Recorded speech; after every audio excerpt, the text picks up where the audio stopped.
Starting in 1840, 7 consecutive US presidents elected in a year ending in 0 died in office.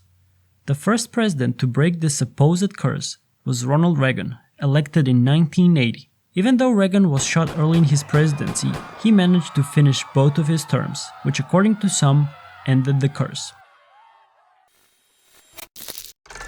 The curse goes back to the early 1800s, when a Native American warrior from the Shawnee tribe by the name of Tecumseh convinced the other native tribes to set aside their differences and form an alliance to defend their culture and homeland against the white folk. Tecumseh's younger brother, Tenskwatawa, also known as The Prophet, was instrumental in this quest.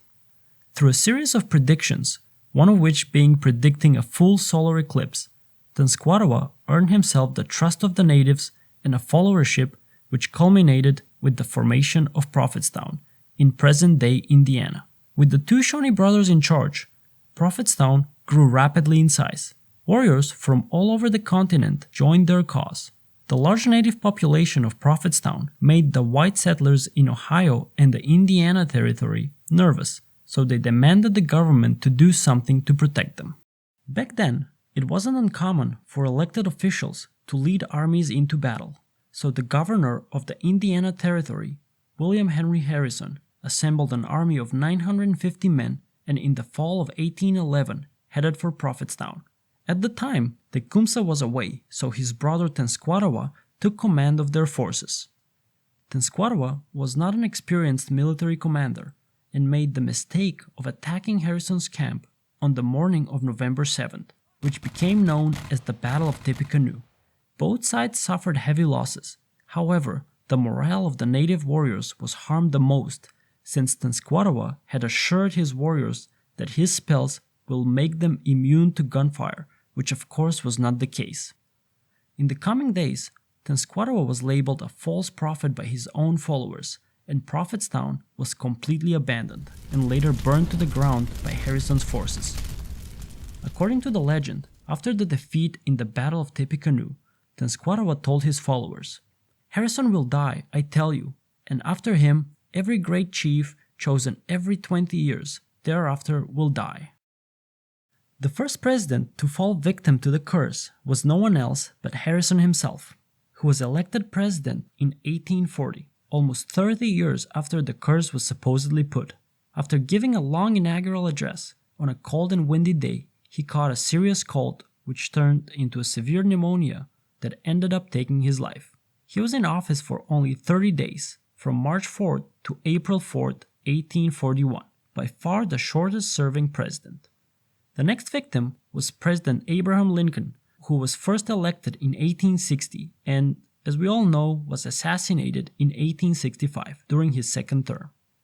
President James Garfield was elected in 1880 and took office on March 4th, 1881.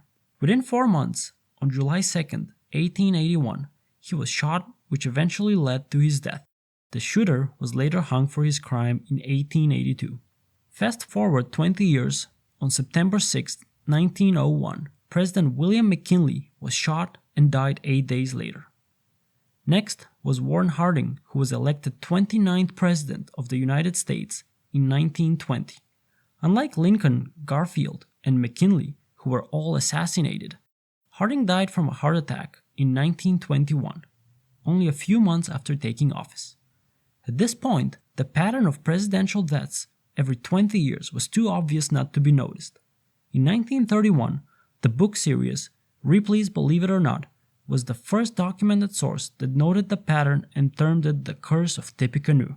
This alleged curse struck 2 more times, in 1945 with the death of FDR and in 1963 with the assassination of John F. Kennedy. As mentioned earlier, President Reagan was shot but did not die, which according to some ended the curse. As interesting this coincidence may be, it does have several logical fallacies. There seems to be no historical evidence that Tenskwatawa actually said those words. Furthermore, the curse was unknown to exist until 1931, which makes it more plausible that the legend was fit to the observed data, rather than the data stemming from the curse. But regardless, this is an interesting pattern that comes into question now again with President Biden's age being of potential concern. Let me know what you think. Have the previous deaths been just a coincidence, or is there something more to it? The content of this video has nothing to do with engineering, but I thought it would be interesting to share the story.